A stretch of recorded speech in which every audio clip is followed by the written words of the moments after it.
آج کا ہمارا ٹاپک ہے UNO یعنی کہ یونائٹڈ نیشنز آرگنائزیشن۔ یہ عالمی ادارہ ہے جس کے بارے میں اس سے پہلے بھی ہم کلاس میں پڑھ چکے ہیں۔ آج پھر اس پر ایک ڈسکشن ہم لوگ کرتے ہیں۔ تو آپ کے سامنے بورڈ میں اس ادارے کے متعلق تمام تفصیلات درج کی گئی ہیں۔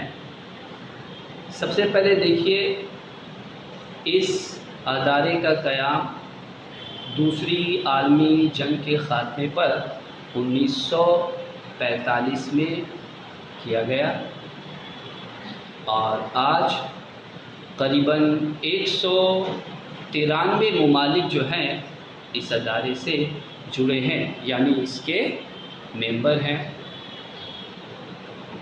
5 بڑی طاقتوں کا بول بالا ہے اس ادارے میں: برطانیہ، فرانس، روس، امریکہ اور چین۔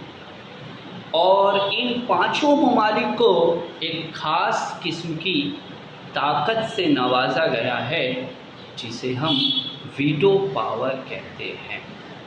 ویٹو پاور کیا ہے، اس کو جاننا بہت ضروری ہے۔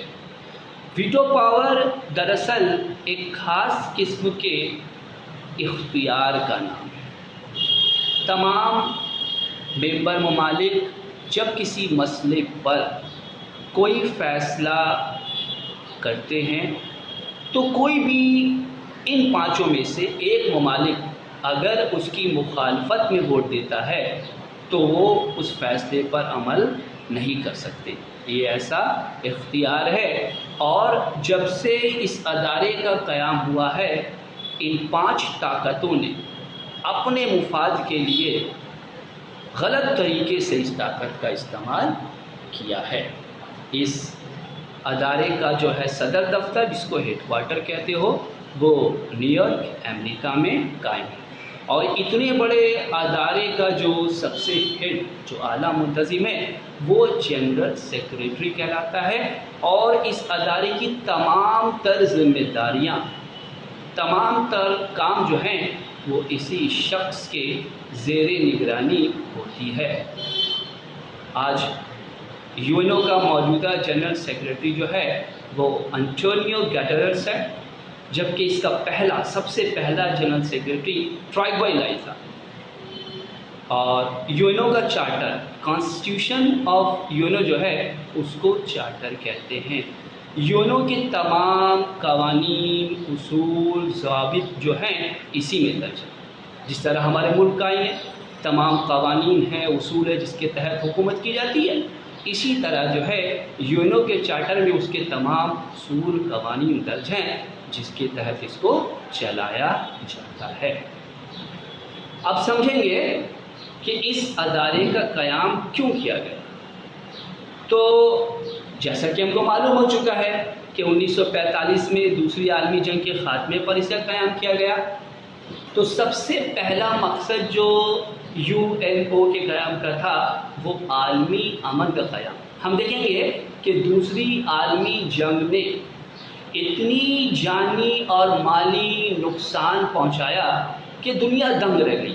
ساری دنیا بہر راست یا انڈائریکٹلی طور پر جو ہے ان تمام پریشانیوں یا نقصانات سے دوچار تھی۔ تو دنیا کے لوگ خوفزدہ تھے، وہ چاہتے تھے کہ دنیا میں امن قائم۔ اسی مقصد کے تحت جو ہے اس عالمی ادارے کا قیام ہوا، تاکہ جو ہے اب دنیا جو ہے کسی تیسری بڑی جنگ میں مبتلا نہ ہو، جس سے اتنی زیادہ جانی اور مالی نقصان کا سامنا کرنا پڑے۔ دوسرا پوائنٹ ہے تحفظ، حفاظت۔ جب جنگ و جدال ہوتی ہے تو تمام ملک سہمے ہوتے ہیں، خوفزدہ ہوتے ہیں، ان کے اپنے تحفظ کا خطرہ ہوتا ہے۔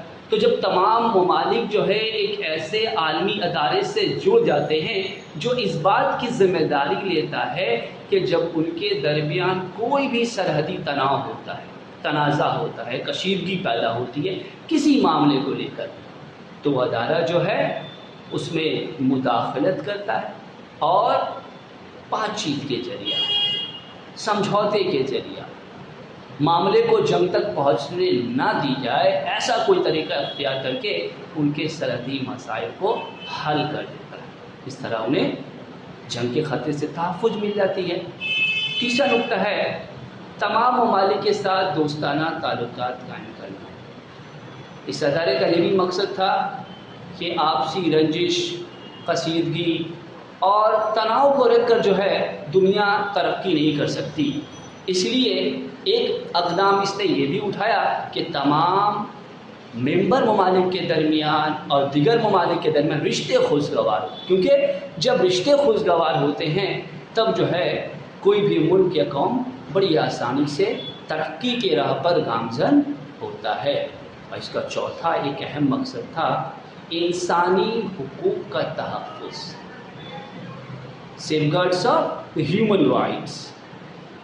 दुनिया के किसी भी ममालिक में किसी भी नस्ल के लोगों के साथ, मज़हब के लोग के साथ, किसी भी तासुब की बिना पर अगर कोई नाइंसाफ़ी की जाती है, जुल्म किया जाता है, उनके हुकूक की पामाली की जाती है, तो ये अदारा इस बात का ज़िम्मेदार है कि वहाँ पर मुदाखलत करे और जिन पर मुज़ालिम ढाए जा रहे हैं, नाइंसाफ़ी की जा रही है, जिनके हुकूक की नाक़दरी की जाती है, उनको हुकूक दिलाए। अभी तुम देखोगे कि बहुत सारे ऐसे अदारे हैं, जैसे कि अभी महामारी के दौरान हम लोग बार बार जो है WHO का नाम सुन रहे हैं, वर्ल्ड हेल्थ ऑर्गेनाइजेशन। ये भी जो है इसी अदारे की एक साख है, जो पूरी दुनिया में जब कोई वबा बीमारी फैलती है तो लोगों के सेहत के लिए जो है काम करती है। इसी तरह तुम देखोगे अभी जब जो माइग्रेंट्स लेबर के सिलसिले में जब मामला आया तो ILO इंटरनेशनल लेबर ऑर्गेनाइजेशन ने आवाज़ उठाया। ये भी एक ऐसा एक साख है इस अदारे की जो पूरी दुनिया के मज़दूर के हुकूक की हिफाजत करती है। जब उनके ख़िलाफ़ कोई नाइंसाफ़ी होती है तो ये अदारा जो है उनके ख़िलाफ़ आवाज़ उठाता है, उनके हुकूक को दिलाने की कोशिश करता है। अगला पॉइंट, समाजी ज़िंदगी के मयार को बुलंद करना। आज हम जिस तरह की ज़िंदगी जी रहे हैं,